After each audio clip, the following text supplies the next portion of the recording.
Bonjour tout le monde. Je m'appelle Diane Lalonde.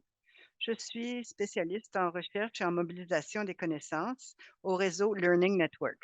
Au nom du réseau et du Centre de connaissances, bienvenue à notre webinaire Soutenir les survivantes de la violence fondée sur le sexe et leurs animaux, stratégies novatrices et collaboratives. Je tiens à reconnaître que nous travaillons sur les terres traditionnelles des nations Anishinaabeg, Haudenosaunee, le Napawak et Chungatong.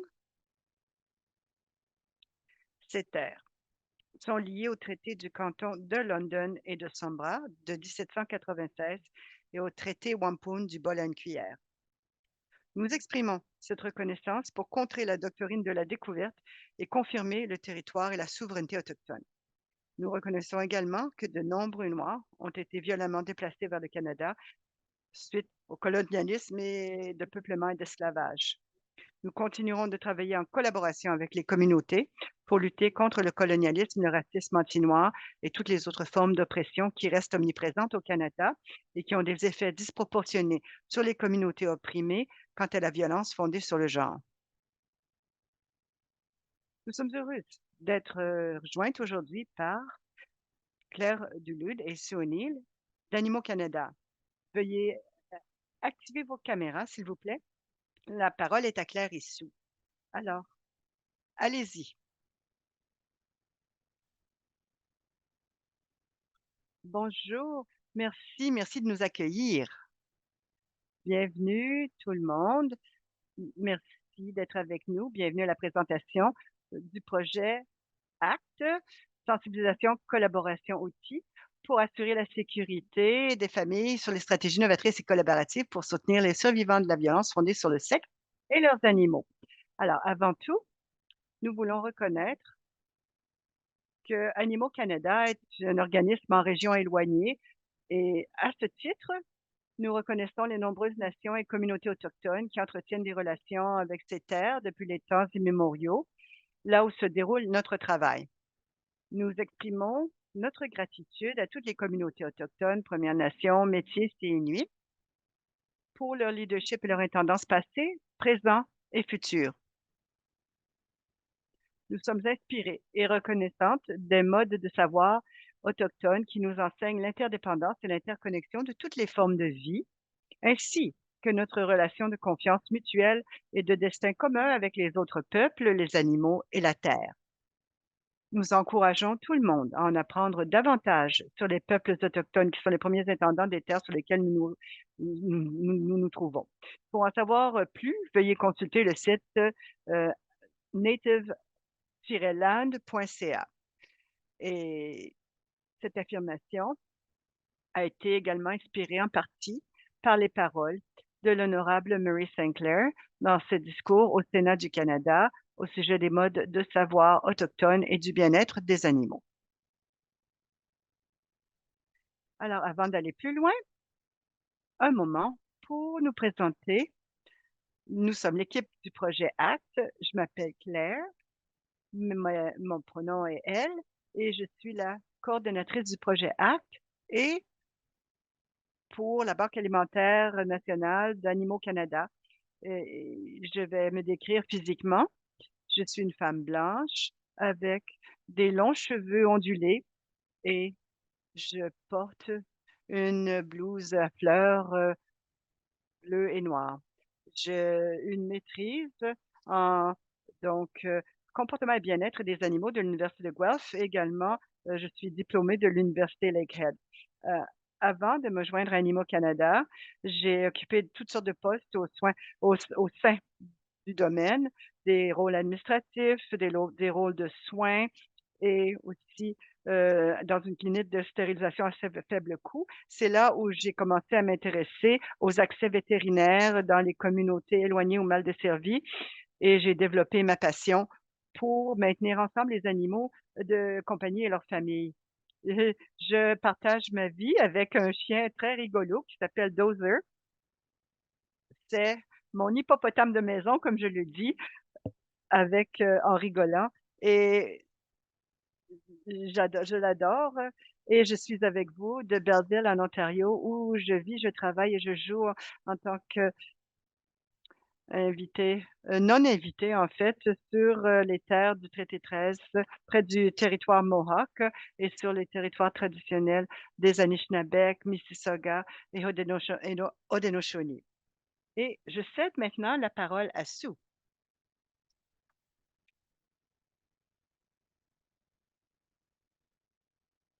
Bonjour, j'active mon micro tout le monde. Bonjour. Donc, je suis Sue O'Neill, gestionnaire du projet ACT et du projet sur les pratiques prometteuses d'Animaux Canada. Mon pronom est elle et je me décris physiquement. Je suis une femme blanche avec des cheveux longs, bruns. Je porte des lunettes, j'ai un blazer rouge, j'ai une chemise blanche. Euh, je, je suis candidate à la maîtrise en études sur les femmes et le genre à l'Université St. Mary's. Je suis diplômée en maîtrise de l'éducation de l'Université Western. Avant de me joindre à Animaux Canada, j'ai travaillé dans les services de lutte contre la violence fondée sur le sexe, en particulier dans les maisons d'hébergement d'urgence et les services communautaires. J'ai aussi travaillé dans les domaines de la santé mentale et des services d'emploi et d'éducation. En tant que survivante de violences conjugales, j'estime avec passion que toutes les victimes, les survivantes et leurs animaux doivent pouvoir quitter une situation ensemble. Et je sais que cela peut rassurer les femmes survivantes lorsqu'elles savent que leurs animaux sont en sécurité également. J'ai un chat qui s'appelle Miu Miu et je me trouve à Halifax sur le territoire traité par couvert par le traité de la paix et de l'amitié. Merci beaucoup. Bon, très bien. Alors que l'on commence, nous voulons prendre un moment pour parler un peu de du langage que l'on utilise. C'est important, tout comme le maintien d'un espace d'ouverture à l'apprentissage. Donc, nous voulons définir des termes qui sont importants pour nous, que nous allons utiliser pendant notre discussion. Nous savons que le langage peut être mal utilisé, que des erreurs peuvent être commises. Nous encourageons donc tout le monde à avoir une ouverture d'esprit pour apprendre de nos erreurs. Dans le projet ACT, nous aimons dire que nous sommes humbles et prêts à apprendre. Alors, nous utiliserons un langage partagé avec nous par Women at the Center, un organisme national dirigé par les survivantes, un des partenaires principaux du projet ACT. Donc, le langage que nous utilisons comprend survivante plutôt que victime, déclaration plutôt que récit, signalement plutôt qu'allégation, agresseur plutôt qu'auteur de la violence et complice plutôt qu'allié. Nous sommes conscientes de notre utilisation de l'imagerie aujourd'hui et nous voulons mettre en contexte le fait que nous utilisons intentionnellement l'imagerie d'aujourd'hui pour représenter les animaux dont les survivantes peuvent être responsables ou avec lesquels elles peuvent avoir une relation. Nous sommes conscientes que certaines des images ne représentent pas nécessairement des pratiques exemplaires en matière de bien-être des animaux, comme l'inclusion d'animaux qui peuvent traditionnellement être considérés comme des animaux sauvages. Cependant, nous voulons nous assurer de ne pas exclure la voix d'aucune survivante, peu importe le type d'animal qu'elle possède. Nous tenons à saluer les survivantes qui sont avec nous aujourd'hui, celles qui se sont auto-identifiées et celles qui ne l'ont pas fait. Nous reconnaissons que certaines survivantes dans cet espace peuvent représenter leur secteur tout en ayant leur propre historique de survivante. Nous vous sommes reconnaissantes de votre contribution à ce travail. Si vous voulez faire un débriefage ou discuter avec nous après la séance, nous serions plus qu'heureuses de le faire. Vous pouvez nous contacter à l'adresse notre nom à humanecanada.ca. Donc, Claire à humanecanada.ca ou Sue à humanecanada.ca. Nous partagerons toute notre information de contact et comment donc participer à nos efforts à la suite de la rencontre. Ensuite, nous voulons vous encourager à tenir compte de vos émotions et de vos sentiments. Il s'agit d'un sujet complexe et potentiellement déclencheur. Respectez vos propres besoins. Prenez des pauses aux besoins. Nous vous encourageons à vous lever, à vous étirer, à faire preuve de bienveillance envers vous-même pendant la séance. Alors, après cette séance, quant aux résultats des apprentissages, vous comprendrez le lien entre la violence envers les animaux et la violence interpersonnelle. Vous serez en mesure de reconnaître les obstacles que les survivantes de la violence fondée sur le sexe doivent surmonter avec leurs animaux pour obtenir un abri et un logement sûr. Vous serez en mesure de mettre en œuvre des soins adaptés au traumatisme pour les survivantes de violences fondées sur le sexe, VFS, et vous aurez de nouvelles connaissances, en fait, sur la façon de créer des partenariats de collaboration intersectorielle pour soutenir ces survivantes avec des animaux. Nous allons vous parler un peu de ce que nous faisons avec Animaux Canada. Heu, il s'agit de la Fédération canadienne des SPCA, des sociétés de protection des animaux.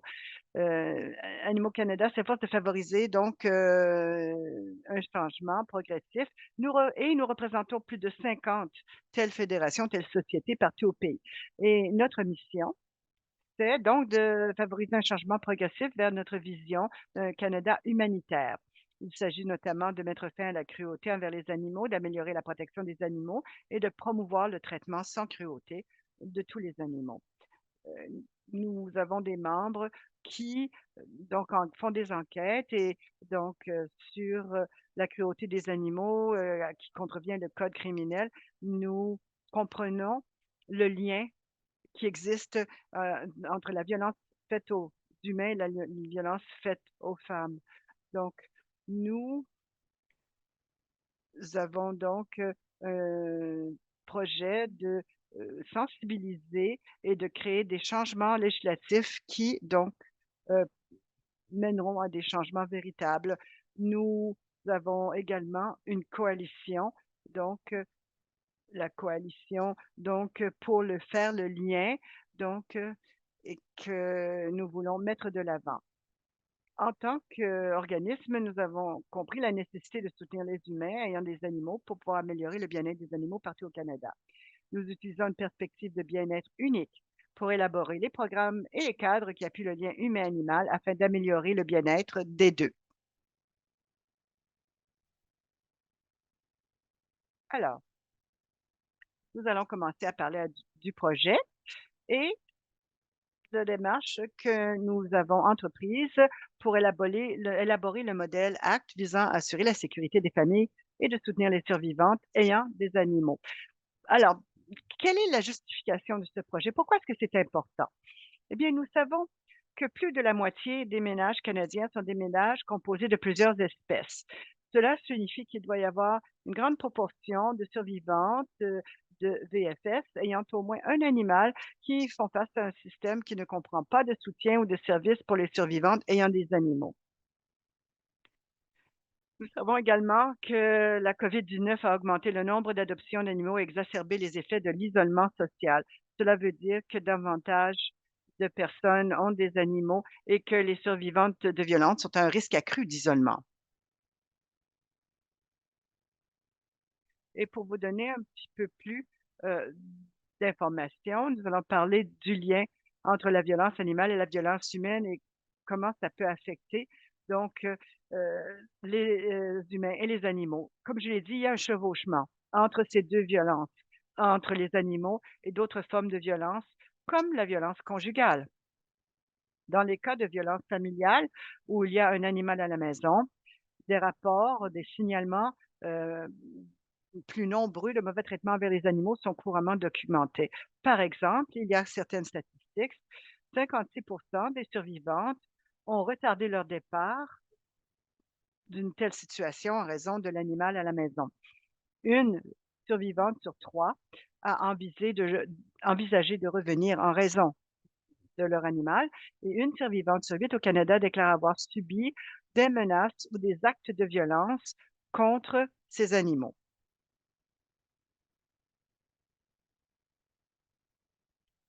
Alors, comment confronter le système inadéquat d'appui auquel les survivantes de VFS avec animaux font face? Cela nous amène au projet ACT, un projet de 3 ans, financé par Femmes et Égalité des genres Canada.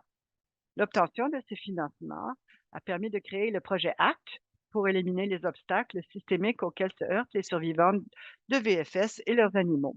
Et avant d'aller plus loin, je voudrais vous parler de 2 éléments de terminologie.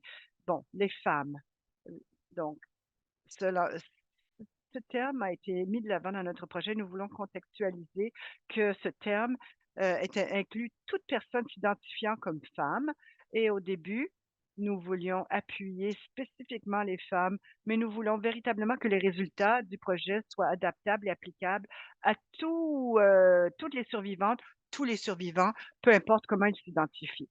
Par ailleurs, la question de la terminologie pour les animaux. Il faut contextualiser qu'il y a plusieurs espèces d'animaux qu'une survivante pourrait donc, avec lesquelles elle pourrait avoir une relation. Donc ça pourrait être des animaux de service, des animaux de compagnie, d'élevage, même des animaux sauvages, en fait, toute toute espèce qui pourrait donc être attachée à une victime de, VFS.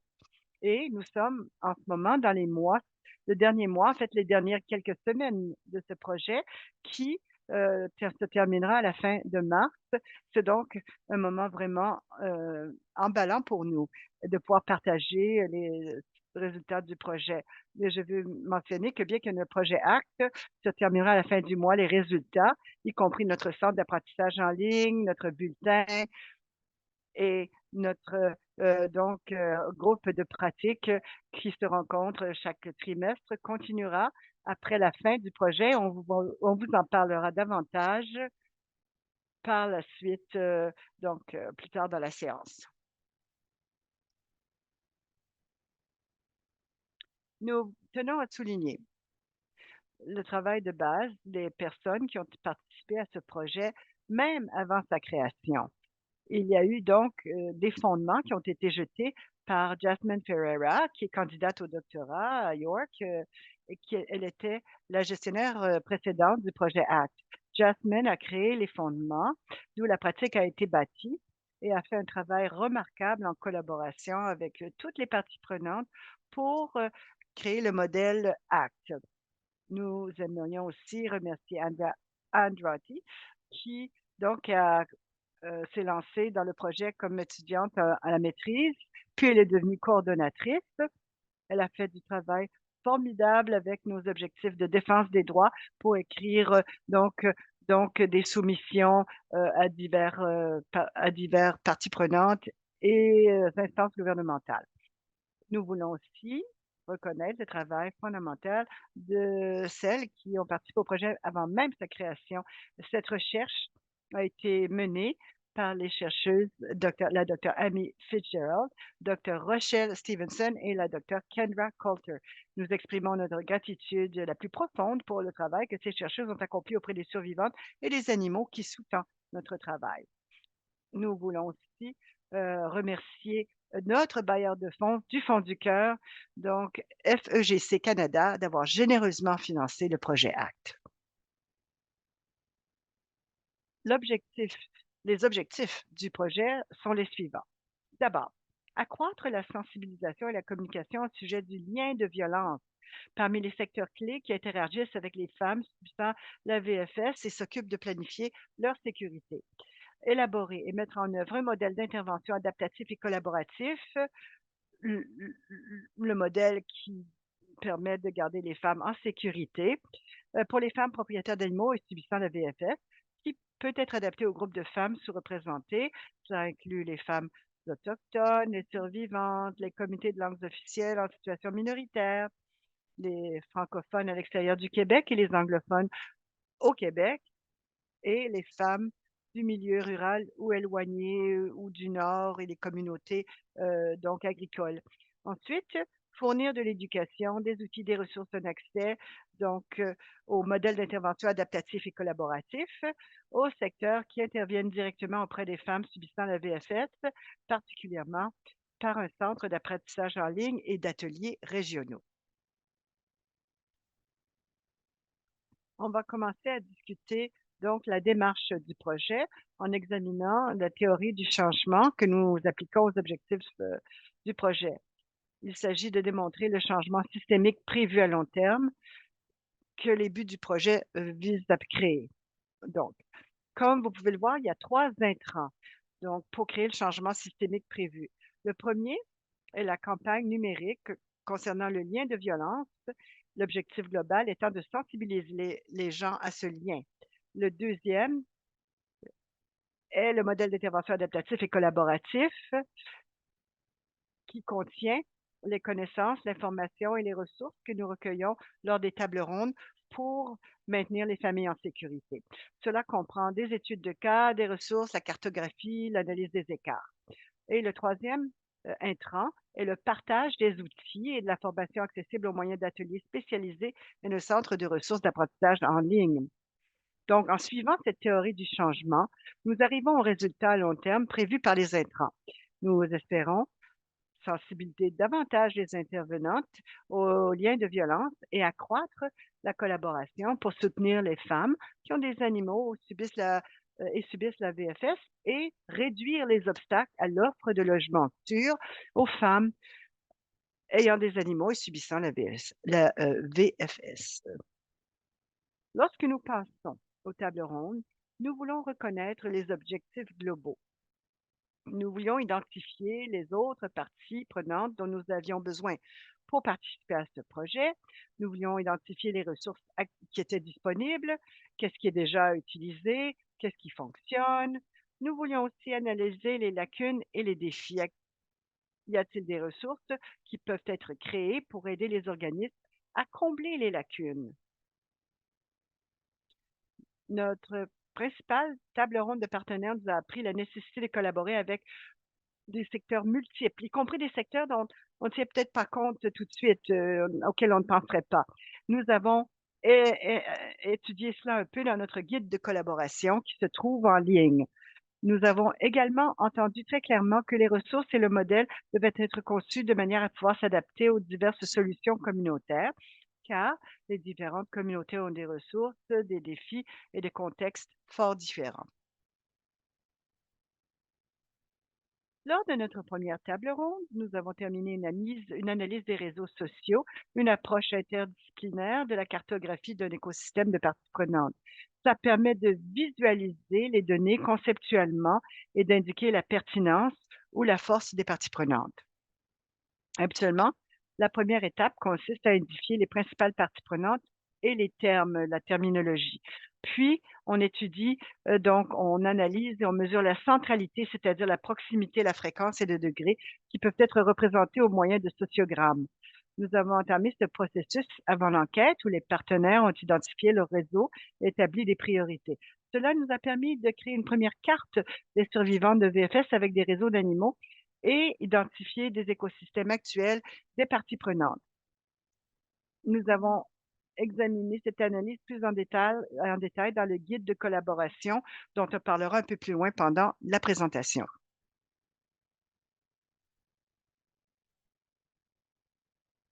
Dans le cadre de la coalition canadienne pour faire le lien d'Animaux Canada et lors de notre table ronde des partenaires principaux, nous avons reçu de nombreux noms d'organisations et d'organismes qui auraient grandement contribué au projet. Nous avons dû prioriser les noms en raison des restrictions budgétaires et de temps, et nous avons donc communiqué avec 287 organisations, organismes par courriel. 120 d'entre eux avaient exprimé un intérêt et cela a résulté par la présence de toutes ces personnes, de toutes ces organisations extraordinaires qui sont ici aujourd'hui. Nous avons atteint ces objectifs grâce aux 40 et plus partenaires partout au pays, y compris les organismes de services aux animaux et de travail social qui sont présentés ici. Grâce à leur soutien, en particulier à notre consultation, à notre collaboration, leurs contributions ont contribué à l'élaboration du modèle ACT. Notre collaboration avec les partenaires nous a permis d'intégrer de multiples perspectives. Ça a aussi renforcé la nécessité d'une collaboration accrue entre les secteurs afin de créer de meilleurs programmes de soutien pour les survivantes et leurs animaux. Nous avons plusieurs apprenantes qui se joignent à nous de l'Ontario aujourd'hui. Je veux souligner donc les partenaires qui sont avec nous de l'Ontario, Shelter Movers, l'Association vétérinaire de l'Ontario, la Maison Wealth Wellington pour les femmes en crise, Nista Home, de Société de spéciale de Toronto, l'Action ontarienne pour les femmes, Interval House de Hamilton et de Ottawa, et l'Association ontarienne des maisons de transition et d'hébergement. Alors, comme nous avons passé à revue notre analyse du réseau social provenant de notre table ronde, nous avons fait une analyse force, limites, possibilités et défis, une analyse FLPD. Et nous avons demandé donc à nos partenaires de faire de même pour leur organisme et leur communauté quand à l'appui des femmes victimes de VFS ayant des animaux. Nous avons ensuite demandé à nos partenaires d'utiliser un diagramme d'affinité pour déterminer les thèmes qui ressortaient. Nous avons appris qu'il y avait un besoin d'occasion de réseautage, d'éducation, de formation, de ressources conçues pour les fournisseurs de services et de ressources conçues pour les survivants, de ressources de financement, de possibilités de partenariat, de collaboration, d'outils de plaidoyer, d'intervention et de sensibilisation. Et ça nous amène au modèle que nous avons élaboré. Nos partenaires se sont réunis et donc, lors d'un atelier pour élaborer le modèle, qui aboutit à la création d'un modèle comportant 6 composantes de base. Le modèle a été créé pour offrir un soutien aux fournisseurs de services auprès des survivants de VFS ayant des animaux. Le modèle a également été conçu pour soutenir les organismes appuyant déjà les survivantes ayant des animaux, ainsi que pour soutenir les organismes qui commencent leur parcours pour appuyer les survivantes et leurs animaux. Donc, le modèle est inclusif quand il s'agit d'aider et d'appuyer les survivantes. Le modèle, donc, est inclusif car les survivantes et les membres du public peuvent aussi apprendre et prendre des mesures grâce au modèle ACT pour assurer la sécurité des familles. Le modèle offre des ressources de l'éducation et des outils pour aider les organismes et les champions à élaborer ou à élargir les programmes de protection des animaux qui soutiennent les survivantes et leurs animaux. Il s'agit donc des 6 composantes de base du modèle, les outils, les gabarits, l'éducation à l'information, les réseaux, les partenariats, la défense des droits, les études de cas et les récits, les déclarations et l'engagement et la sensibilisation. On va vous en parler davantage dans notre exposé. Et maintenant, je vais céder la parole à Sue qui va discuter de l'impact du modèle sur les femmes et les animaux. Alors, on sait que celles-ci peuvent faire face à des défis vraiment très importants lorsqu'elles quittent tout rapport avec une autre personne. Alors, c'est vrai dans tous les cas et c'est vrai aussi lorsqu'il y a donc des abris de toutes sortes en cas de VFS ou même des sites et des programmes de toutes sortes à cet effet. Alors, la décision de quitter une, un rapport ou une relation violente est difficile. C'est difficile pour la question de logement, surtout quand les survivantes peuvent dépendre de leur agresseur pour le logement ou dépendre de lui financièrement. Leurs finances peuvent être interreliées et les rendre plus vulnérables et la maltraitance financière. Les survivants peuvent aussi craindre une escalade de la violence si elles partent. Et s'il y a des enfants, elles s'inquiètent aussi pour la sécurité.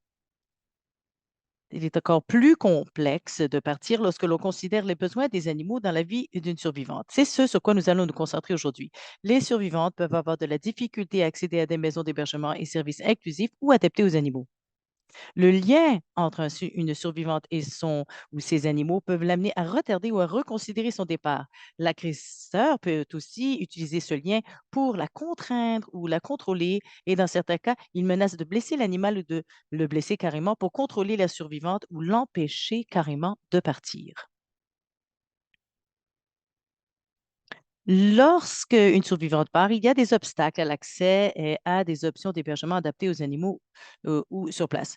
Peu de refuges d'urgence sont ouverts aux animaux ou offrent des options de placement pour les animaux. En 2018, seulement 1% des maisons d'hébergement pour survivantes offraient euh, un service adéquat. Il y en a qui doivent choisir entre la sécurité et laisser son animal derrière avec un agresseur. Ils sont peut-être préoccupés de la sécurité de leur animal ou avoir à faire face à un choix impossible d'avoir à abandonner complètement son animal. Pour ce qui est des options d'hébergement pour animaux hors site, ces programmes sont souvent de courte durée et les personnes qui fuient la violence et les mauvais traitements ne savent pas toujours pendant combien de temps exactement leurs animaux devront être pris en charge et elles n'ont pas toujours d'autres options de logement une fois que cette durée est atteinte. Et à ce moment-là, les survivantes peuvent se trouver en situation de logement précaire elles-mêmes ou même d'itinérance. L'hébergement hors site n'est pas une option idéale pour les survivantes car elles risquent de ne pas pouvoir rendre visite à leurs animaux selon le programme. Le fait d'être séparées peut susciter des inquiétudes au sujet de leurs animaux et les priver du soutien émotionnel et de la compagnie que leur apportent ces animaux. Nous savons que les survivantes ont décrit que les animaux de compagnie et les animaux comme étant aussi importants que les enfants. Et la recherche a également montré que les animaux peuvent subir un traumatisme émotionnel également de la séparation et qui peut créer un traumatisme à la fois pour les personnes et les animaux. La solution idéale consiste à héberger des survivants sur place pour qu'elles puissent se trouver avec toute la famille. Mais nous savons également que les organismes ont relevé leurs propres obstacles à la mise en œuvre de ce genre de choses, y compris le manque de ressources, le fonds de personnel, de formation et plus encore. Il y a d'autres obstacles à l'accès à un logement adapté aux animaux. Il n'existe pas d'approche normalisée claire en matière de logement au Canada pour permettre la présence d'animaux de compagnie dans les foyers et les maisons d'hébergement. En 1990, l'Ontario a interdit les clauses pas d'animaux de compagnie dans les contrats de location. Un propriétaire ne peut pas interdire la présence d'animaux en compagnie sur les lieux. On ne peut pas en dire autant des autres provinces et territoires. Même lorsque les survivantes tentent d'avoir accès à un logement sûr et abordable en Ontario, elles peuvent quand même subir de la discrimination de la part des propriétaires euh, qui peuvent afficher un message disant que les animaux de compagnie ne sont pas autorisés et refuser un logement à la survivante. En plus de l'augmentation du coût de logement et du manque de logement sûr, les survivantes qui ont des animaux auront beaucoup de difficultés à trouver un logement parce que les options sont limitées. Cette situation a pour effet de maintenir les survivantes ayant des animaux dans des situations violentes et même dangereuses. Ces obstacles peuvent créer des situations qui changent la vie des survivantes et des animaux. Comme je l'ai mentionné précédemment, le manque de logement et d'abris inclusifs ou adaptés aux animaux peut créer une situation où les survivantes doivent prendre des décisions impossibles et retarder leur départ, ou elles ne partent pas du tout et doivent rester dans une relation de violence. Les survivantes et leurs animaux peuvent subir d'autres traumatismes si elles restent. Ou encore, si elles partent, elles peuvent subir le traumatisme d'être séparées de leurs animaux de façon temporaire ou même permanente. Les survivantes qui finalement partent et même les survivantes qui sont en mesure d'accéder à ces services peuvent se retrouver dans une situation de logement précaire ou sans logement, car la durée des programmes destinés aux survivantes et à leurs animaux ne peut pas être suffisante pour qu'elles puissent obtenir un logement sûr, abordable et adapté aux animaux. Alors, comment soutenir justement les survivantes en question, comment créer des solutions et qui offrent le soutien que ces survivantes et ces animaux ont besoin d'avoir, ou même de limiter les traumatismes vécus par celles-ci et quelles sont les options pour le long terme. Même si nous ne disposons pas de toutes les réponses à l'intérieur de ce projet, nous avons pu recueillir des stratégies, des solutions, des idées novatrices que les organisations et les championnes peuvent apprendre pour justement aider dans leur propre communauté. Nous allons maintenant explorer ces idées, ces stratégies grâce à des moyens de catégories de sensibilisation, justement, et le sigle ACT découle de tout cela. On va commencer par explorer la question de la sensibilisation. Alors, justement, sous la sensibilisation, et les deux assises, si l'on veut, sont la défense des droits et la sensibilité qui sont basées sur justement euh, l'engagement, si on veut, et aussi la mobilisation du public et d'autres organismes en les sensibilisant à la situation des survivants de VFS ayant des animaux. Alors, dans le cadre du projet ACT, de nombreuses survivantes et fournisseurs de services nous ont dit haut et fort qu'il y avait un besoin de logements adaptés aux animaux partout au Canada. Après avoir fui la violence, les survivantes ont de la difficulté à trouver un logement sûr, abordable, accessible et adapté aux animaux. Comme je l'ai déjà mentionné, l'Ontario a des lois pour protéger les survivantes qui ont des animaux. Mais quoi qu'il en soit, il arrive souvent que les propriétaires fassent encore de la discrimination contre les survivantes qui ont des animaux. Le reste du Canada n'offre aucune loi concernant les personnes qui ont des animaux.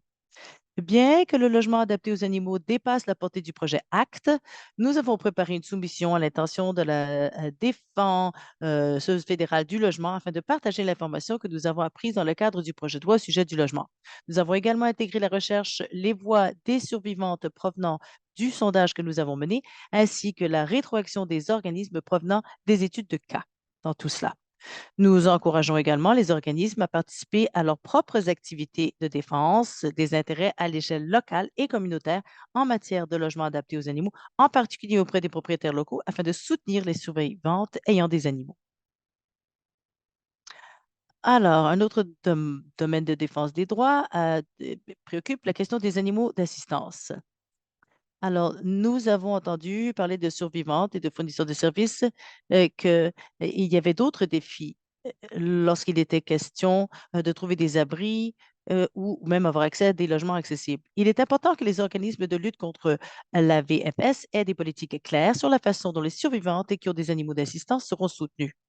Les maisons d'hébergement pour survivantes de VFS sont encouragées à se préparer à accueillir des animaux d'assistance en s'assurant que l'espace est prêt et que des fournitures sont disponibles comme des lits, de la nourriture et des bols pour les animaux. Étant donné que la législation canadienne concernant les animaux d'assistance est fragmentée et déroutante, cela signifie que les survivantes qui fuient d'une province à l'autre peuvent faire face à cette discrimination ou des obstacles dans une autre province parce que leur animal ne possède pas les qualifications ou les certifications attendues d'un animal d'assistance dans cette province en particulier. Il faut défendre les droits des survivantes qui ont des animaux d'assistance pour assurer l'accès au refuge, au logement ainsi qu'aux services.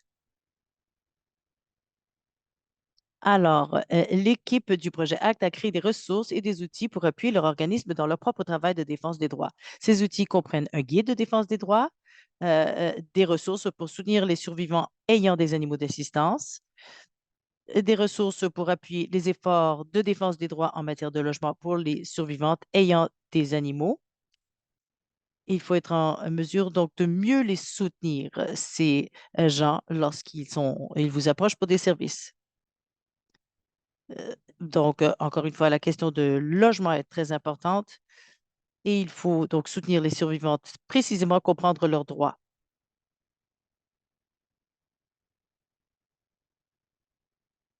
Bon, la sensibilisation aux liens de violence ainsi que le soutien dont les survivantes ayant des animaux peuvent avoir besoin font partie intégrante de l'élaboration de programmes qui maintiennent les familles unies.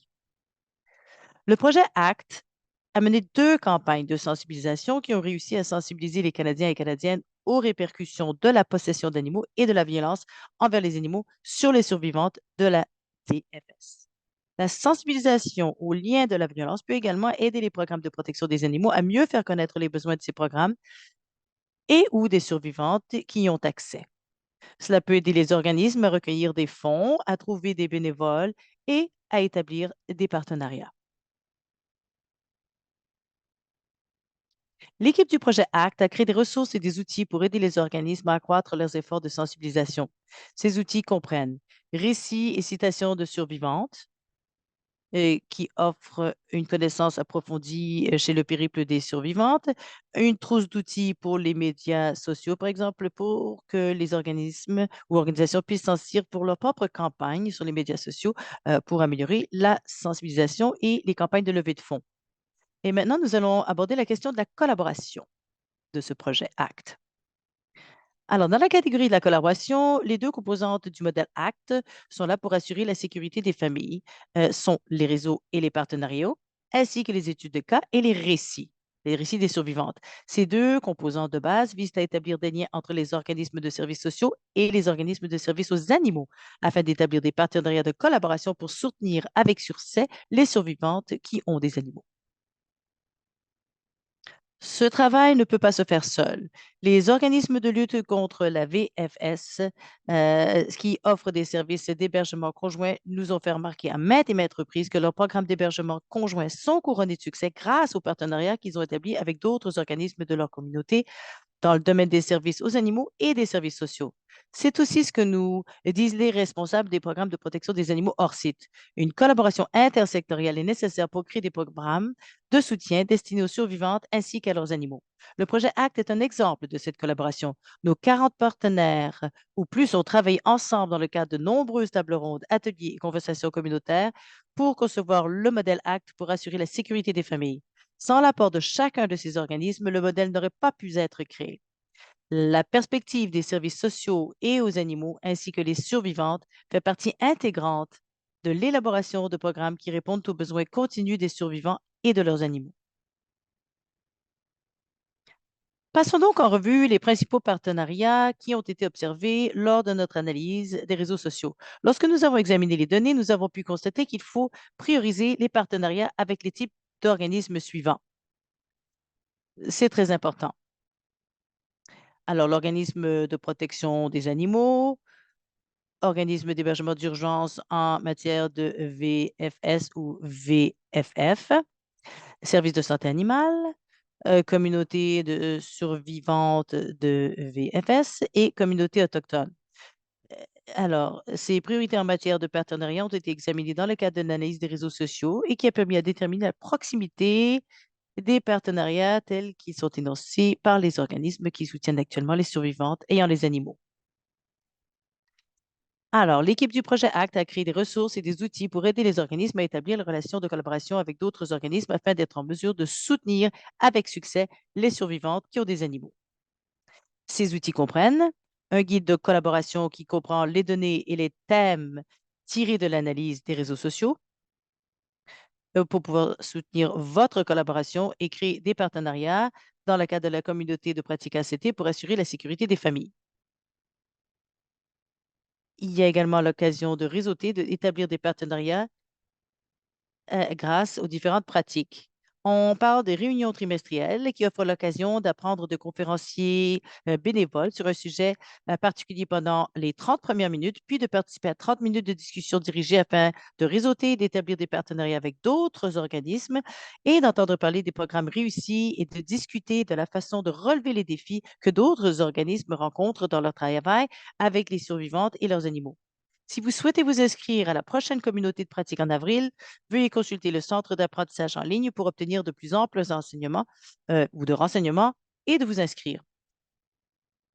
Ensuite, il y a le bulletin ACT, qui est une mise à jour trimestrielle des nouvelles ressources, outils, modèles, gabarits et possibilités de formation pour projet ACT, du projet sur les pratiques prometteuses et d'autres initiatives d'Animaux Canada, ainsi que de nos partenaires. L'équipe du projet ACT a également eu la chance d'interviewer des organismes de services sociaux et aux animaux de partout au Canada qui soutenaient les survivantes de VFS ayant des animaux et de façon novatrice et créative. Elle a interviewé des maisons d'hébergement adaptées aux animaux et des maisons d'hébergement offrant des programmes de garde d'animaux hors site. Il y en a à Ottawa et même ailleurs, des refuges pour animaux et des services d'aide aux survivants de VFS ayant des animaux au moins de programmes de pension et d'accueil pour animaux ainsi qu'un organisme pour animaux d'assistance, sous toutes ses formes.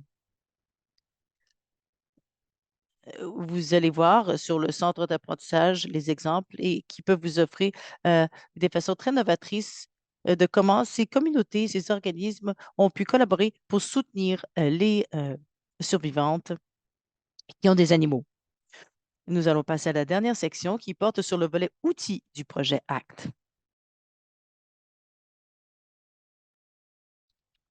Dans la catégorie des outils, les deux composantes de base du modèle ACT pour assurer la sécurité des familles sont les outils et les modèles, ainsi que l'éducation et la formation. Ces deux composantes de base visent à aider les organismes, les survivantes et le grand public à acquérir les compétences et à élaborer les programmes pour soutenir les survivantes de VFS ayant des animaux. Tout au long de nos consultations, nous avons entendu parler de l'incidence positive de petites actions réalisables sur la création de changements durables plus importants. Ces actions réalisables semblaient différentes d'un organisme à l'autre. Mais dans l'ensemble, la clé du succès consistait à apporter des petits changements pour mieux soutenir les survivantes ayant des animaux, ce qui, dans bien des cas, a mené à des programmes novateurs et à de grandes idées courageuses.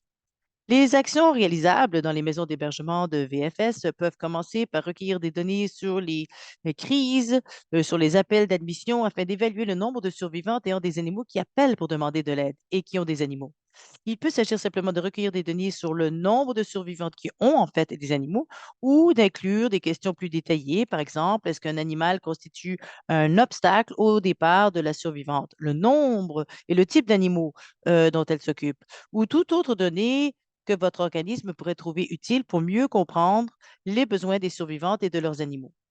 Ces données peuvent également vous aider à présenter une demande de financement, à démontrer la nécessité d'un programme pour les survivantes qui ont des animaux et de vous préparer au nombre d'animaux que vous pourriez rencontrer si vous lanciez un programme de protection des animaux, par exemple. Une autre action réalisable pourrait consister à éduquer les membres de votre organisme au sujet des obstacles et des défis auxquels font face les survivantes qui ont des animaux. Il pourrait s'agir de former votre personnel sur cette question, de préparer des ressources à avoir à portée de main et de partager les ressources disponibles lorsque des survivants ayant des animaux communiquent avec votre organisme pour obtenir du soutien. Il pourrait également s'agir d'informer vos donateurs des obstacles auxquels sont confrontés les survivantes de la violence fondée sur le sexe ayant des animaux et du manque de programmes disponibles pour réduire ces obstacles ou du travail que votre organisme fait pour soutenir les survivantes ayant des animaux. De plus, vous pourriez faire la promotion des droits en utilisant les médias sociaux de votre organisme pour éduquer votre public au moyen d'une campagne de sensibilisation. Enfin, une action réalisable qui peut entraîner de grands changements, c'est de commencer à établir des partenariats de collaboration avec d'autres organismes de tous les secteurs pour soutenir les survivantes de VFS ayant des animaux. Ces collaborations feront l'objet de discussions plus poussées dans la présente section, mais les petites façons de collaborer comprennent partager les ressources et de l'éducation avec d'autres organismes, y compris les organismes d'autres secteurs. Et le fait d'initier justement des partenariats au moyen de plus petites actions réalisables comme le partage des ressources peut mener à de plus grandes collaborations et peut comprendre la création de programmes de collaboration avec d'autres organismes de lutte contre la violence fondée sur le sexe, des sociétés d'assistance aux animaux, des SPCA et des cliniques vétérinaires. Il est important de noter que de soutenir les survivantes avec leurs animaux et garder les femmes unies, c'est tenir compte des traumatismes et c'est très important. Le modèle ACT ainsi que les ressources des outils, le modèle et l'éducation se trouvent sur le site du Centre d'apprentissage en ligne du projet ACT pour assurer la sécurité des familles. Ce centre d'apprentissage en ligne développe le modèle et offre un espace où les organismes, les champions, championnes et les survivantes peuvent apprendre, explorer et croître. Il y a eu 12 modèles éducatifs qui ont été élaborés pour aider les organismes à approfondir leurs connaissances sur la façon de soutenir les survivantes de VFS ayant des animaux. Ces modules ont été créés en collaboration avec l'équipe de projet ACT et des experts en la matière. Ces modèles comprennent euh, les animaux d'assistance et droits aux personnes handicapées, questions juridiques et propriété, soutenir les survivantes avec les animaux, engagement hors site et sur site, logement hors et sur site, et aussi la promotion des communautés sur les fermes et les travailleurs sur la ferme. J'aimerais souligner un autre module, un abri pour les animaux hors site. Wealth Wellington Women in Crisis est un refuge en Ontario avec Animaux Canada qui a bâti cela pour soutenir les survivantes et leurs animaux et d'autres types d'animaux aussi, peut-être de plus grosses tailles. Ce modèle parle de stratégie et d'idées novatrices et de solutions créatives pour soutenir d'autres abris, les VFS et d'autres organismes de bien-être afin qu'ils puissent se bâtir leur propre partenariat pour soutenir d'autres femmes encore dans le même contexte. Nous avons le modèle fiche d'information ressources de sensibilisation, outils, trous d'outils, confidentialité, l'établissement des paramètres, soutenir les euh, communautés autochtones et autres encore. Et aussi, on regarde les abris qui existent en Ontario ou les refuges. Mais ce modèle aussi souligne les structures qui mènent à des hébergements vraiment conviviaux sur 10 ans. En plus des données qui ont été glanées, démontrent le besoin de ce type d'hébergement qui est très en demande. Alors, l'équipe de Projet ACT a créé 50 ressources pour soutenir les organismes, les survivantes et le grand public. Ces ressources comprennent des fichiers d'information et des ressources de sensibilisation qui peuvent être partagées avec d'autres organismes, le grand public ou les survivantes. Ces ressources comprennent de l'information sur les obstacles au logement adapté aux animaux, les défis auxquels font face les survivantes lorsqu'elles quittent une relation violente avec leurs animaux et des connaissances fondamentales sur le lien de violence. L'équipe du projet ACT a également créé des outils, comme un outil de la planification de sécurité avec des animaux, ainsi que des outils pour aider les survivantes à trouver des ressources et du soutien. Et également, euh, beaucoup de ressources qui comprennent un guide pour soutenir leur propre défense des droits et pour les aider à trouver des ressources au sein de leur propre communauté pour les aider à soutenir leurs besoins. Il y a également d'autres modèles de formulaires et de politiques créés pour aider les organismes, pour humains et animaux, à élaborer des programmes de garde des animaux, qu'il s'agisse d'un hébergement conjoint ou euh, de la garde sécuritaire hors site. Alors, il peut comprendre des mémoires d'entente et des formulaires, toutes sortes de possibilités, des gabarits de toutes sortes. Tout cela a été créé pour aider, encore une fois, à l'hébergement conjoint et de la garde hors site et de faire en sorte que cela soit plus facile. Enfin, la section des ressources au centre d'apprentissage en ligne du projet ACT pour assurer la sécurité des familles comprend également des ressources créées par des partenaires incroyables qui peuvent soutenir davantage les organismes sur les survivantes. Et on vous encourage à aller voir tout cela de plus près. Il y a plus de formations, d'éducation possible, des guides pour orienter votre organisation et pour vous aider à mieux être à même d'aider les survivantes vous-même. Alors, nous vous remercions de votre attention aujourd'hui. Avant de conclure notre présentation, nous voulions souligner les façons de participer et de communiquer avec le projet ACT, si vous le voulez bien. Nous serions vraiment ravis de vous voir participer au projet ACT. Il y a des façons bien faciles de le faire. Inscrivez-vous donc au bulletin ACT. Il s'agit d'une mise à jour trimestrielle sur les nouvelles ressources, les outils, les modèles, les gabarits et les possibilités de formation du projet ACT ainsi que ceux de nos partenaires. Et on, on aimerait voir et mettre en vitrine le travail de ce que vous faites vous-même. On vous encourage à participer à la communauté de pratique ACT pour assurer la sécurité de famille afin d'apprendre à établir des liens avec les alliés de votre région. On vous encourage à télécharger des ressources, des outils et des modèles à partir de notre centre d'apprentissage en ligne et nous en ajouterons d'autres au cours des prochains mois. Veuillez continuer à consulter le centre de formation. Alors, on l'a dit, ça va terminer ce mois-ci, mais nous avons débuté un autre projet généreusement financé par FEGC Canada. Ce projet met l'accent sur l'élaboration de pratiques prometteuses en matière d'éducation sur l'assistance des animaux afin de mobiliser les jeunes hommes et les garçons en tant qu'alliés pour mettre fin à la VFS. Nous sommes vraiment très enthousiasmés à l'idée du lancement de ce projet et on cherche d'autres membres pour nous aider dans ce sens. Ce projet va élaborer donc des pratiques pour les éducateurs dans le domaine de Animaux Canada avec la voix des jeunes hommes pour les aider à développer leurs connaissances et leurs compétences pour mettre fin à la VFS. Ce programme sera évalué sur son impact et les répercussions. Une communauté de pratique et d'autres recours seront élaborés durant le cours de ce projet pour offrir un accès gratuit à ces différents programmes à des ressources, des guides de curriculum, etc. Et plus encore, pour engager les jeunes hommes et les garçons en tant qu'alliés pour mettre fin à la VFS. Si vous êtes intéressé à en savoir plus sur ce projet ou à vous impliquer, n'hésitez pas à m'envoyer un courriel sur l'adresse qui a été donnée auparavant, humancanada.ca.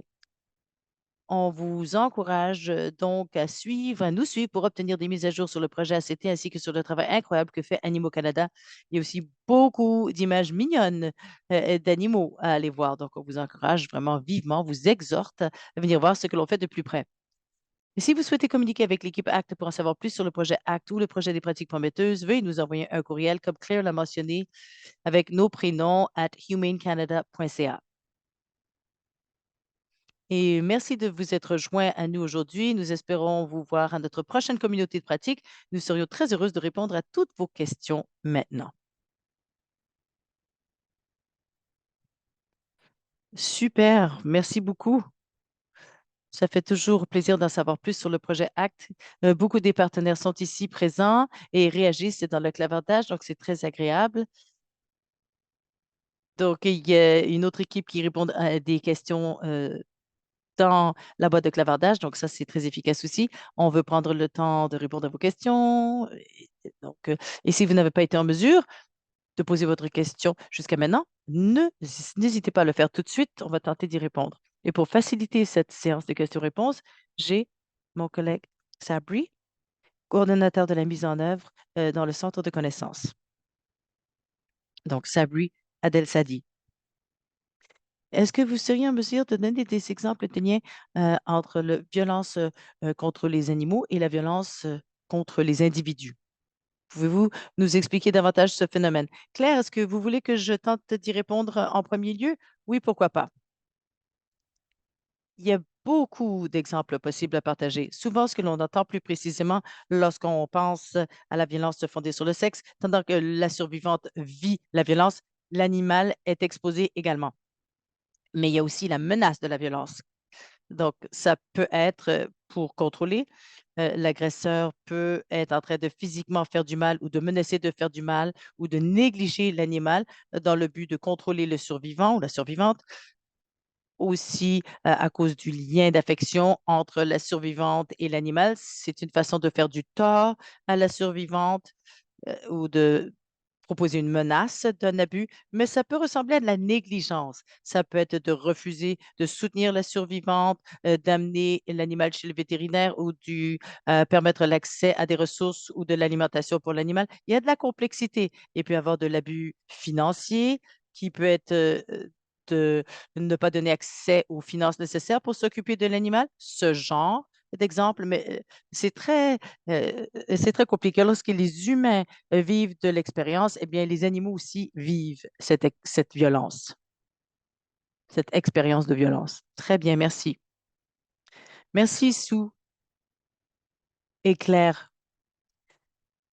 pour le webinaire. Une autre question a été posée par rapport au rôle. Quel est le rôle que les animaux jouent dans la guérison possible des survivantes? Je pourrais la prendre, cette question-là, si vous voulez bien. Mais Sue, n'hésitez pas à intervenir aussi.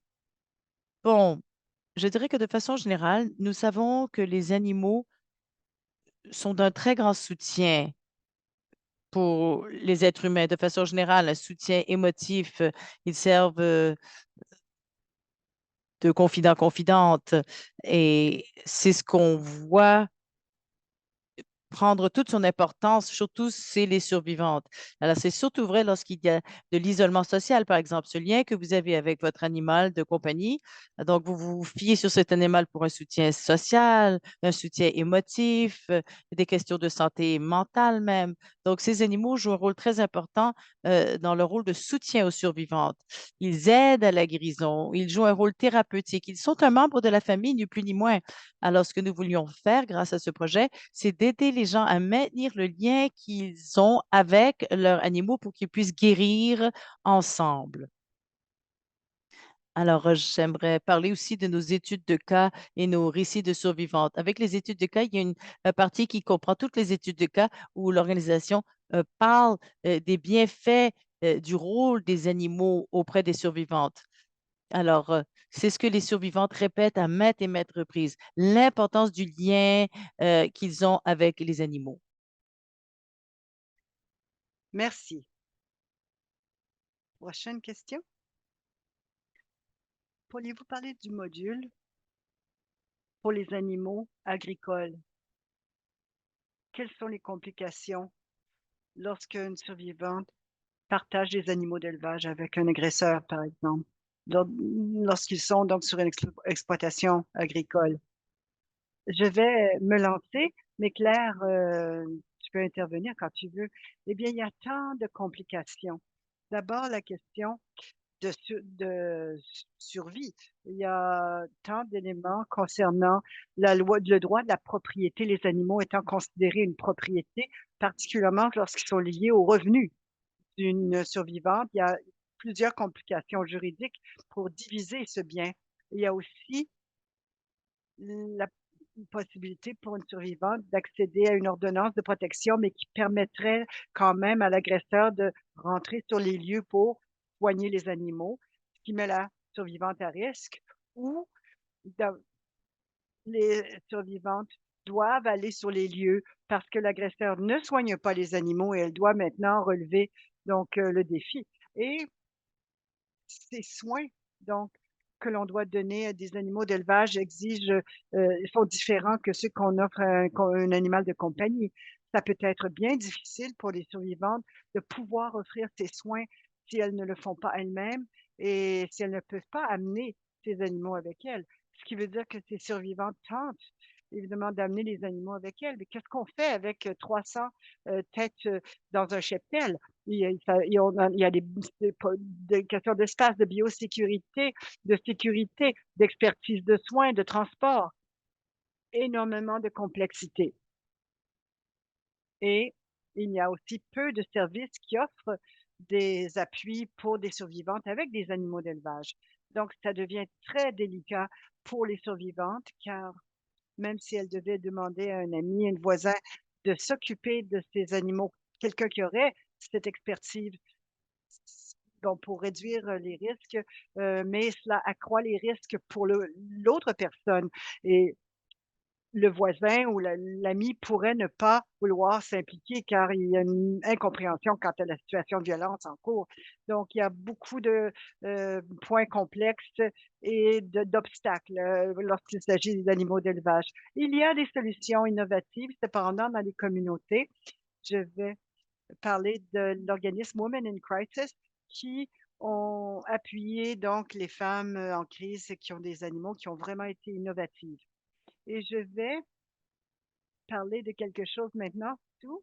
Nous avons un module d'éducation, comme Sue l'a mentionné, qui appuie précisément les survivants dans des communautés du Nord éloignées agricoles. Il y a de nombreuses stratégies qui peuvent être mises en œuvre, mais on a vu que ce travail est tellement plus possible si l'on collabore et si l'on utilise des connaissances de plusieurs secteurs. Alors, il y a donc un module qui existe ainsi que des études de cas qui sont expliquées. Donc, c'est le Centre des femmes en crise de Wellington. Alors, il faut toujours terminer avec de l'espoir, en effet. Il y a deux autres questions. Les résultats du programme ACT. Donc, quand est-ce que les résultats et où seront ces résultats seront-ils partagés? Eh bien, oui, les résultats du projet sont partagés en ce moment même. Et nous avons le bonheur donc d'avoir quelque chose à faire après ce webinaire. Vous pouvez vous rendre au centre d'apprentissage en ligne du projet ACT.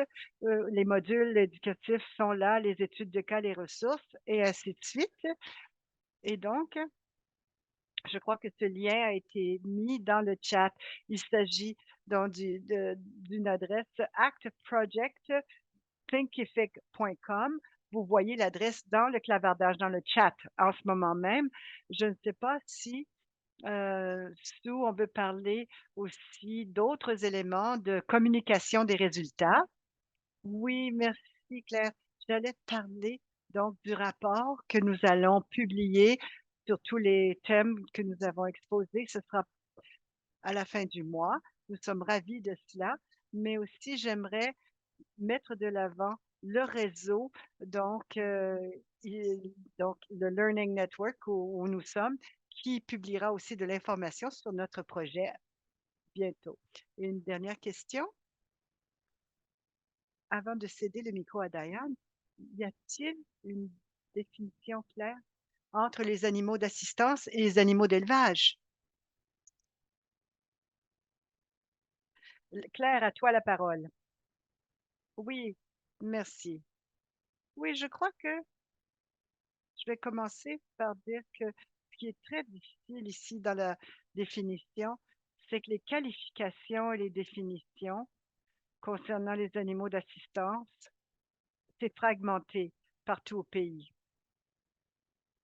Et c'est ce qui peut créer des obstacles qui donc créent des obstacles pour les femmes qui veulent fuir une situation difficile. Les animaux, en général, d'assistance sont formés pour certaines tâches, pour accomplir certaines tâches. Et les animaux d'assistance émotive, sont plus donc simplement, ça a affaire davantage à leur nature, donc plutôt qu'à des tâches précises, mais les liens sont quand même profonds et signifiants. Je dirais que nous avons une communauté de pratique où nous mettons l'accent pour appuyer les survivantes avec des animaux d'assistance et des animaux d'assistance émotive. Et on a quelqu'un de donc la société donc pour les aveugles qui est venue donner une conférence sur quels sont les droits relatifs aux animaux d'assistance. C'est un peu plus protégé par la loi, ce lien.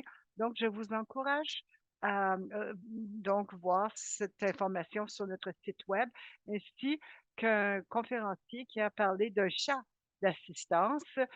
C'était vraiment une superbe conférence. Alors, ces 2 personnes ont partagé leur expertise avec nous.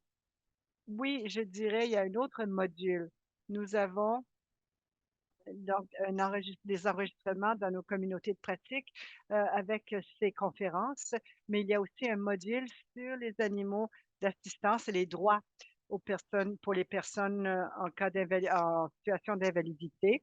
Et on parle également aussi de la Société pour les aveugles du Canada et des appuis, donc des meilleurs appuis pour les personnes avec des animaux d'assistance et d'assistance émotive.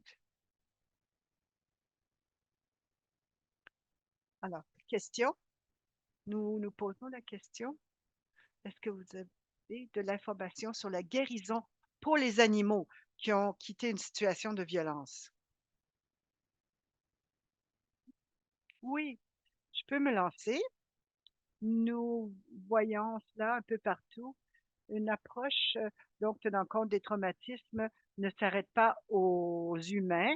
Il faut pratiquer ces approches envers les humains et envers les animaux, car il est important de reconnaître le traumatisme vécu par les animaux dans le vécu de la violence et dans le fait d'être témoin de la violence. Alors, une approche tenant compte des traumatismes, nous avons un autre module là-dessus, encore une fois, pour les animaux d'assistance, par exemple, euh, su- sur notre site web. Ce qui est intéressant, c'est les fournisseurs de services aux animaux et aux humains qui joignent leurs forces pour offrir une expertise et avoir une compréhension plus en profondeur du comportement animal et de leur réaction au traumatisme. Là, on mise sur ces experts, aux scientifiques, aux formateurs, aux instructeurs d'animaux, qui comprennent mieux les signes de stress, de traumatisme animal. C'est très intéressant et c'est important de prendre le même type d'approche pour les 2 espèces. Sue, est-ce qu'il y a quelque chose à ajouter? Oui, les soins tenant compte des traumatismes pour les animaux d'assistance, nous avons aussi donc des modules pour les soins tenant compte des traumatismes pour les humains. Nous parlons aussi de cela du point de vue des services sociaux, mais je veux simplement souligner les ressources formidables que nous avons, par exemple les guides de soins aux animaux dans ces situations. Et aussi, ça a été aussi rédigé pour les personnes qui commencent une relation avec un animal, parce qu'on ne sait pas nécessairement quels sont les soins à donner lorsqu'on commence une relation avec un animal, que ce soit un chat, un cochon. Et donc, nous mettons des diverses informations pour diverses espèces, par exemple les chiens d'assistance visuelle, par exemple. Alors, pour que les femmes puissent mieux savoir comment appuyer les animaux dans leur communauté. Les approches axées sur les traumatismes, tenant compte des traumatismes, ne se limitent pas aux humains. C'est formidable. Une autre question, je cède la parole à Sabi. Est-ce que la majorité des services que vous avez soulignés sont disponibles aussi pour des non-citoyens canadiens, non-citoyennes canadiennes? Très bonne question. je, je vais prendre une pause ici de réflexion parce que tout ce que l'on offre en ligne est disponible à tout le monde. Donc, il faut partager avec tout le monde. Mais moi, j'étais gestionnaire de refuge pour les femmes donc maltraitées et je vous dirais que nos services sont disponibles pour toutes les femmes qui ont vécu d'une violence conjugale, peu importe leur statut. Merci. Sabri, une autre question. Quelle est la meilleure façon de d'apporter l'information sur les survivantes quant aux ressources dans les communautés, étant donné que les survivantes sont souvent donc isolées? Stu, est-ce que vous voulez que j'en parle?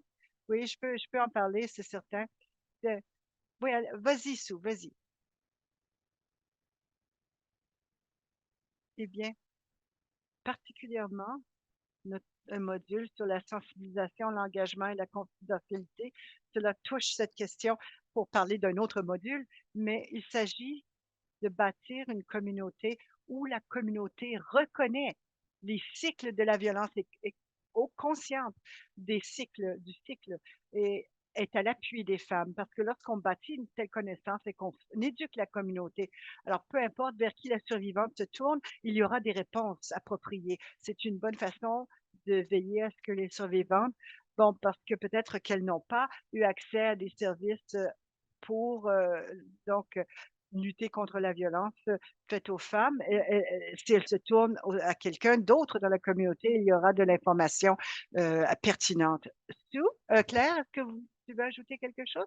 Je dirais que ça est assez clair, justement, lorsqu'on a une communauté plus informée des traumatismes, qui tient davantage compte des traumatismes, c'est plus facile de naviguer dans ces conversations. Oui, la sensibilisation des communautés, c'est très important. Prochaine question. Que peut-on faire pour aider les gouvernements à réaliser que les fonds relatifs à la violence conjugale devraient inclure les animaux de compagnie, d'assistance ou d'autres ou autres? Est-ce qu'il y a des fonds au fédéral pour aider ce travail? Oui, je veux vraiment remercier la Festa House qui fait quelque chose de formidable à cet égard. Lorsque elles font rapport au gouvernement, parce qu'il s'agit d'un refuge pour les femmes, et ils font rapport également du statut des animaux. Euh, Donc, ça, c'est une très bonne façon de laisser savoir que c'est nécessaire. Mais c'est aussi, donc, là où je veux souligner notre guide de défense des droits qui donc est un guide qui indique comment on peut donc intervenir avec différents bailleurs de fonds à différents niveaux de la société pour indiquer qu'il faut appuyer les survivantes et l'ensemble de la famille, y compris les animaux dans la famille. Alors, je vous invite à aller voir cela parce que c'est par cette défense des droits, par le développement des communautés, de la conscientisation qu'on peut aller de l'avant. Merci. Oui, même si vous n'avez pas, disons, un refuge ou une maison d'hébergement qui accueille les animaux, vous pouvez certainement commencer à y réfléchir et à agir un peu. Une autre question liée à la collaboration. Est-ce qu'il y a des collaborations avec des survivantes, donc ayant des animaux et des vétérinaires? Oui, il y a beaucoup de collaboration avec le monde vétérinaire, particulièrement lorsque l'on sait que souvent dans les programmes donc d'hébergement hors site pour les animaux, il y a des exigences médicales pour les animaux qui doivent être, par exemple, vaccinés, être examinés du point de vue médical. Donc, d'avoir des vétérinaires donc dans le personnel, c'est absolument crucial pour les survivantes, particulièrement lorsque les survivantes pourraient ne pas avoir accès à la documentation de la vaccination, qu'elles ne peuvent pas prouver donc que les animaux ont fait tous les régimes, ont suivi tous les régimes de vaccination. c'est fantastique lorsque des de personnel et les services vétérinaires joignent leurs forces dans des programmes d'hébergement pour les femmes de refuge afin que tout soit traité d'une même façon. Je ne sais pas si Sue a un exemple, mais nous avons des études de cas d'organismes qui travaillent ensemble avec des cliniques vétérinaires à cette fin. Il y a des éléments de confidentialité, évidemment, pour offrir ces services, mais oui, absolument. Sue, à toi la parole.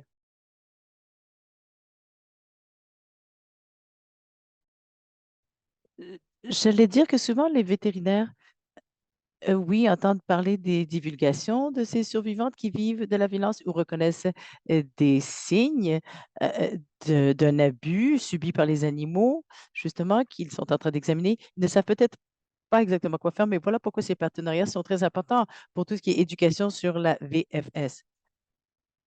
Et des communautés et certaines organisations peuvent être des partenaires à ces cliniques vétérinaires pour leur offrir cette éducation, cette sensibilisation, ce soutien, afin qu'ils sachent quoi dire à quelqu'un si quelqu'un parle de cet abus qu'ils vivent, de ces agressions, et qu'ils puissent venir en aide. Ça fait partie de cette collaboration mutuelle où ils peuvent offrir ce soutien et que ces vétérinaires peuvent aussi offrir ces soutiens pour ces communautés qui vivent des violences fondées sur le sexe. Et oui, on peut en éduquer là-dessus, mais il y a la sensibilisation, l'engagement, la confidentialité. Toutes ces questions sont très importantes et expliquent comment engager la conversation, tenir compte de certaines considérations dans ces espaces. Et aussi, j'allais dire que si vous êtes une organisation VFS et vous voulez vous tourner vers des cliniques vétérinaires, nous avons des ressources de sensibilisation extraordinaires que vous pouvez prendre de notre site Web, y apposer votre logo et l'amener à la clinique. Parce que parfois, d'offrir des ressources, c'est une façon extraordinaire d'établir un nouveau partenariat très intéressant et très positif. Merci beaucoup. Excellente idée. Je voulais aussi accorder un certain temps pour parler de ce programme de rayonnement de services vétérinaires qui offre des services Vancouver, Kelowna, Vancouver, Ottawa, Toronto, Hamilton, Guelph, Kitchener, Waterloo et d'autres régions pour ceux qui sont peut-être des assistés sociaux, par exemple, et qui vivent dans ce genre de situation. On va passer à la dernière question. Elle est assez large. Quelle est une leçon que vous aimeriez que les fournisseurs retiennent? Une leçon, là, vraiment, qui peut être mise en œuvre tout de suite, maintenant. Et aussi, quelque chose que vous aimeriez les voir faire pour appuyer le changement systémique plus large. Voulez-vous que je passe en premier, Claire? Oui, pourquoi pas? Alors, ce que j'aimerais que les fournisseurs de services fassent dès aujourd'hui, c'est de reconnaître l'importance des liens qu'ont les survivantes avec leur animal. Parfois, les survivantes nous ont avoué que lorsqu'elles ont une certaine réaction, quand quelqu'un dit ce n'est qu'un cheval, ce n'est qu'un chien ou quoi que ce soit, que cela les décourage de continuer à avoir de l'accès à du soutien. Alors, même si vous ne pouvez pas leur offrir un soutien aujourd'hui, encore une fois, je parle des ressources, nous avons des ressources qui parlent de ce que vous pouvez faire si vous ne pouvez pas offrir des ressources aujourd'hui, mais vous pouvez quand même les aider. Alors, même si vous ne pouvez pas aider leur animal aujourd'hui, reconnaître l'importance du lien et d'offrir un environnement sûr qui puisse inclure leur animal. C'est une stratégie pour les aider et les inviter à se retourner vers vous une autre fois aussi pour aller chercher de l'aide. Incluez leurs animaux dans toute conversation et tout ce que vous aurez à leur offrir le plus tôt possible. Mais alors, dès demain, je vous exhorte à collaborer.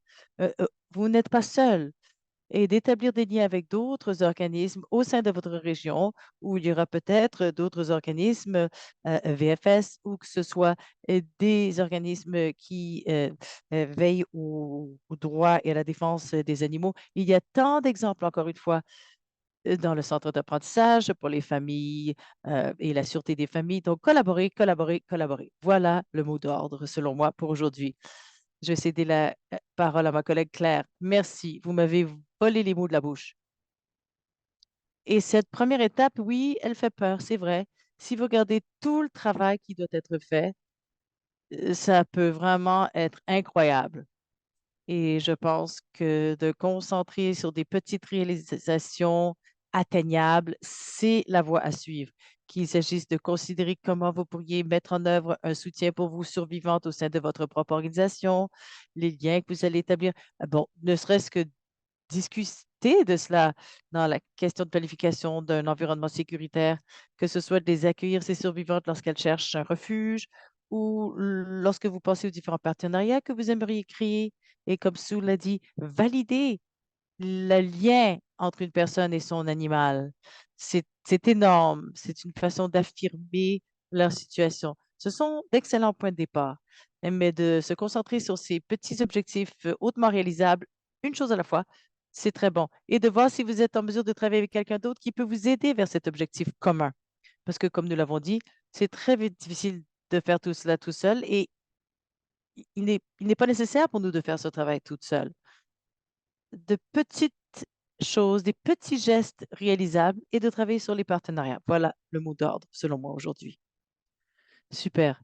J'aime bien votre phrase, Sue. Aujourd'hui et demain. C'est bien dit, ça. Alors, nous allons terminer notre webinaire d'aujourd'hui. Merci beaucoup, Claire et Sue. Merci, Sabi, de nous aider avec la séance de questions-réponses. J'aimerais remercier les interprètes ASL, Amanda et Jennifer, les interprètes LSQ, Olivia et Linda, et les interprètes francophones, Christiane et Caroline. Et n'oubliez pas, vers la fin, de remplir le formulaire d'évaluation.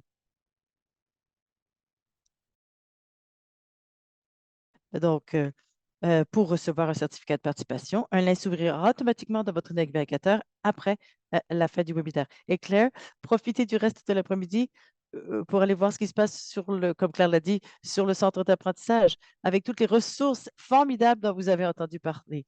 Alors, merci beaucoup à tous et à toutes et on se revoit bientôt et merci encore. Merci. Merci.